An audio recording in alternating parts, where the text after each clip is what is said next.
आप सभी का बहुत-बहुत स्वागत है।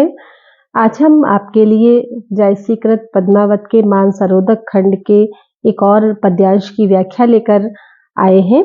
तो आइए देखते हैं ये पद्यांश कौन-सा है। खेलत मानसरोवर गई, जाई पाल पर ठाड़ी भई, देखी सरोवर हँसे कुलेली, पद्मावती सो कहहीं सहेली। ऐ रानी मन देख विचारी, एहि नैहर रहना दिनचारी। जो लगी अहे पिता कर राजू, खेल लेहु जो खेलहु आजू।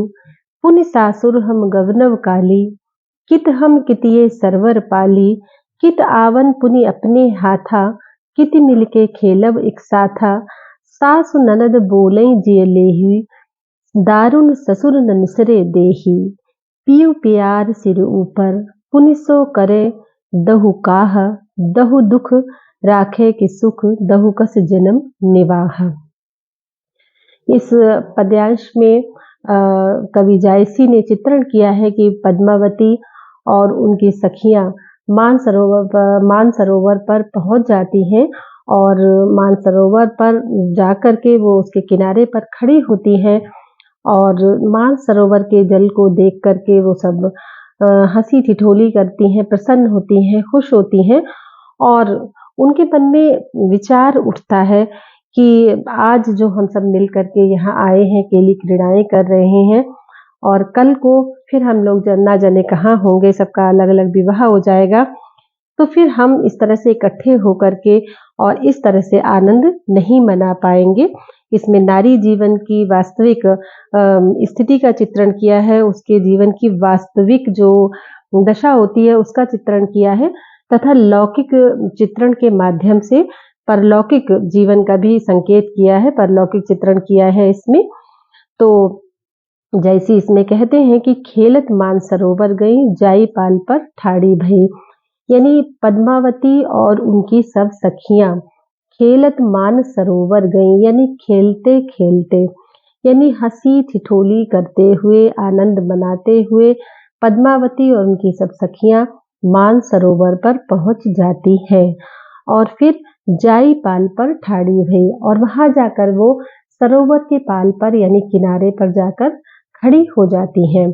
देखी सरोवर हंसे कुलेली, तो सरोवर को देख करके हंसे कुलेली यानी वे सब सखियां हंसी क्रीड़ा करती हैं, हंसी मजाक करती हैं, कुलेल करती हैं, तरह तरह की क्रीड़ाएं करती हैं और पद्मावती सो कहहीं सहेली और वे अब पद्मावती से कहती हैं, पद्मावती से वो उनके मन में जो विचार उठ रहे हैं उसको वो पद्मावती से कहती हैं कि ऐ रानी मन देख विचारी, एहि नैहर रहना दिनचारी।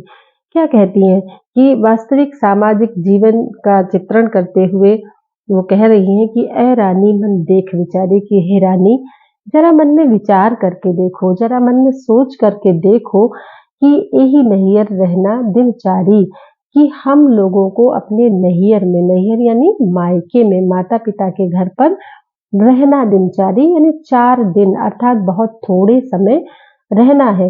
तो पद्मावती की सखियां उससे कहती हैं कि हे रानी अपने मन में सोच करके देखो कि हमें अपने माता पिता के घर पर बहुत थोड़े समय ही रहना है, इसलिए जो लगी अहे पिता कर राजू, खेल लेऊ जो खेलऊ आजू।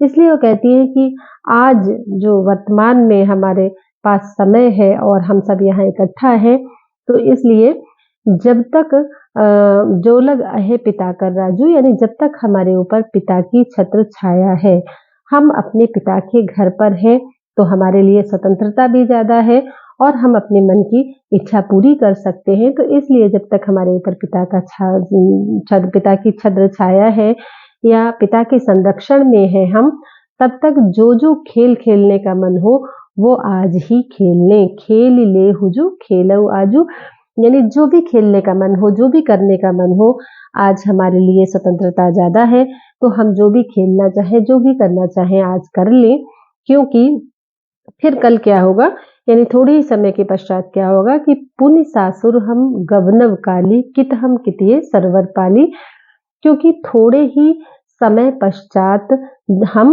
चली जाएंगी कहाँ, ससुराल। पुनि सासुर हम गवनव काली, यानी हम सब अपनी अपनी ससुराल चली जाएंगी, किसका विवाह कहाँ होगा कुछ पता नहीं है, अलग-अलग जगह पे होगा, तो हम सब अपनी ससुराल चली जाएँगी और फिर कित ये सरवर पाली, फिर न जाने हम कहाँ होंगे और कहाँ ये सरोवर का किनारा हमें ये मिलेगा और कहाँ ये किनारा पाल मिलेगा यानी किनारा मिलेगा। तो कहती हैं कि हम थोड़े ही समय बाद अपनी ससुराल चले जाएँगे और फिर कहाँ हम होंगे, मतलब हम सब अलग-अलग जगह चले जाएँगे, तो फिर वहाँ हमें ना ये सरोवर का किनारा मिलेगा, ना ये सरोवर मिलेगा। कित आवन पुनि अपने हाथा और कित मिलकर खेलब ये एक साथा। अब वो कहती हैं कि देखिए ये नारी जीवन की विडंबना का चित्रण है कि कित आवन पुनि अपने हाथा, यानी फिर यहाँ पर आना अपने हाथ में कहाँ रह जाएगा। कित आवन पुनि अपने हाथा, यानी यहाँ पर आना अपने हाथ में नहीं रह जाएगा, यानी हम अपनी इच्छा से नहीं आ सकते हैं। और फिर जब आ नहीं पाएंगे तो कित मिलके खेला विकसाता, तो एक साथ मिलकर खेल कहाँ हो सकेगा, कैसे खेल सकेंगे, क्योंकि ना अपनी मर्जी से एक साथ मिल आ भी पाएंगे यहाँ, ना इकट्ठे हो पाएंगे और फिर खेल भी कैसे पाएंगे। फिर वो कहती हैं कि सासु ननद बोलही जीव लेही, और ससुराल में क्या होगा, ये सामाजिक जीवन का चित्रण कर रहे हैं कि ससुराल में क्या होगा कि सास ननद यानी हमारी सास और ननद जो होंगी वो बोलही जिये लेही। बोलही का मतलब व्यंग बाण या ताने, ताने दे दे करके व्यंग कर करके हमारे मानो जीव ही ले लेंगी, मतलब हमारे प्राण ही जैसे ले लेंगी। तो सास ननद का अनुशासन भी हमारे ऊपर होगा और वो छोटी-छोटी चीज़ों में हमें ताना दे करके ऐसा लगेगा कि जैसे हमारे प्राण ही ले लेना चाह रही हूँ। और दारुण ससुर न निसरे देही, दारुण मतलब कठोर, कठोर स्वभाव वाले ससुर हमें घर से बाहर निकलने नहीं देंगे। कहने का मतलब है कि हम पूरी तरह से परवश हो जाएंगे, हमारा आना अपने हाथ में नहीं रहेगा, कठोर अनुशासन में ससुराल में हमें रहना होगा, तो इसलिए हम फिर मिलकर के इकट्ठे खेल नहीं पाएंगे। दोहा देखिए कि पियू पियार सिर ऊपर पुनिसो करे दहु काहा, दहु सुख राखे कि दुख दहु कस जन्म निबाह। कहती है कि पियू प्यार सिर ऊपर, यानी जो हमारा पति होगा वह हमारे लिए बहुत प्यारा होगा, और सिर ऊपर यानी वो हमारे लिए सबसे महत्वपूर्ण होगा, सबसे प्यारा होगा और सबसे अधिक मान्य होगा।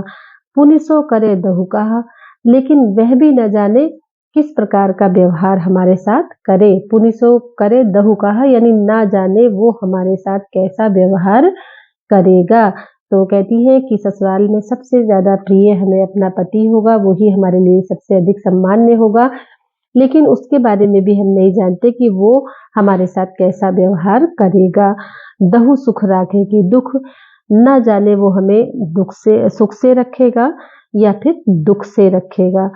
दहु कस जन्म निभा, तो इस चीज की कोई निश्चितता नहीं है कि वो हमारे साथ कैसा व्यवहार करेगा, हमें सुख से रखेगा, हमें दुख से रखेगा। तो वो कहती है कि एक अनिश्चित भविष्य है, हमें अपने भविष्य के बारे में कुछ भी पता नहीं है, और इसीलिए वो सखियां कहती हैं कि दहु कस जन्म निवाह, यानी इस बात का कुछ पता नहीं है कि हमारे जीवन का निर्वाह किस प्रकार होगा, यानी हमारा जीवन सुख से कटेगा या हमारा जीवन दुख से कटेगा, इस बारे में कुछ भी नहीं कहा जा सकता है। तो इसलिए आज जो वर्तमान हमारे हाथ में है, तो उस वर्तमान को हमें जी लेना चाहिए, और जो भी हमारे लिए खुशी की चीजें हैं उनको करना है, और हमें मिलकर के आज खेल लेना चाहिए। तो इस पद्यांश में जायसी ने लौकिक वर्णन में आध्यात्मिक संकेत किया है, समासोक्ति अलंकार है, स्वभावोक्ति अलंकार है, और दोहे में संदेह अलंकार है, भाषा अवधि है, और चौपाई और दोहा छंद का प्रयोग किया गया है। सामाजिक जीवन का चित्रण इसमें हमें देखने को मिलता है। आप सभी का बहुत बहुत धन्यवाद।